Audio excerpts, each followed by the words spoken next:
জুলাই গণহত্যার বিচারে সর্বোচ্চ অগ্রাধিকার দিচ্ছে অন্তর্বর্তী সরকার।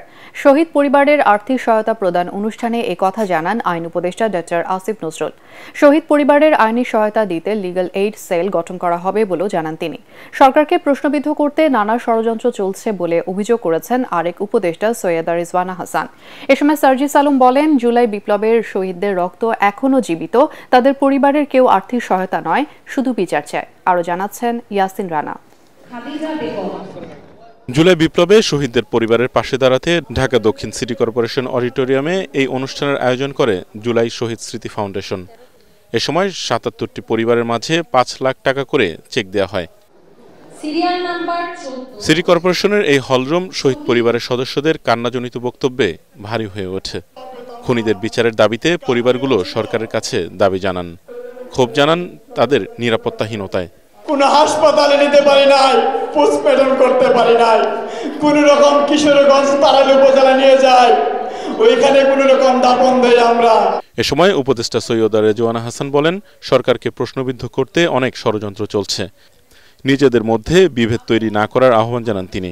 দুঃখ পূরণের একটা বড় উপায় হবে বিচার, আরেকটা বড় উপায় হবে এই দেশটা যদি সত্যিকার অর্থেই যে জন্য আপনাদের পরিবারের শহীদেরা প্রাণ দিয়েছেন সেই লক্ষ্যে আমরা নিয়ে যাওয়ার অন্তত যাত্রাটুকুন শুরু করতে পারি।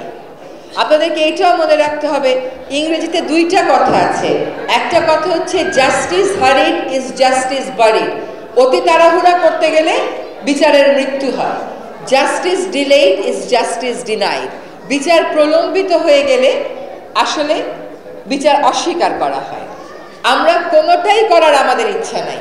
সঠিক বিচার দেওয়ার ওই দায়টা আমরা নিয়েছি।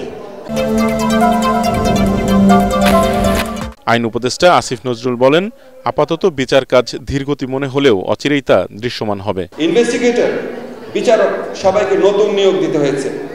তোমাদেরকে মনে হয় আওয়ামী লীগের প্রসিকিউটর, আওয়ামী লীগের ইনভেস্টিগেটর, আওয়ামী লীগ আমলে অ্যাপয়েন্ট করা জাজ, তারা এসে কি এই গণহত্যার বিচার করবে? আওয়ামী লীগ যে গণহত্যা করেছিল বিচার করবে? করবে না তো। ফলে সবাইকে চেঞ্জ করতে হয়েছে। এই চেঞ্জ করার প্রক্রিয়া শুরু হয়েছে আমি দায়িত্ব নেওয়ার 2 সপ্তাহের মধ্যে। এমনকি বিচার কাজ করার জন্য যে ভবন, সেই ভবনটা পুরো রিপেয়ার করতে হয়েছে। পুলিশ বাহিনীর নিষ্ক্রিয়তার বিষয়টিও তুলে ধরেন তিনি। বিচারের প্রত্যাশা, এটাকে নিয়ে ব্যবসা শুরু হয়েছে আমাদের সমাজে। এদেরকে আমরা চিহ্নিত করব, অবশ্যই তাদেরকে জবাবদিহিতার আওতায় আনতে হবে।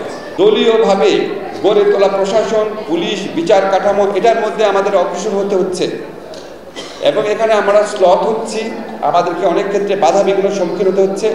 আমি তোমাদেরকে নিশ্চিত করতে চাই, আমি আমার স্বরাষ্ট্রমন্ত্রী যে আছেন ওনার মধ্যে কোনো রকম গাফলতি দেখি নাই, কিন্তু ওনার কথা অনুযায়ী পুলিশ কাজ করছে কিনা এটা আমি জানি না।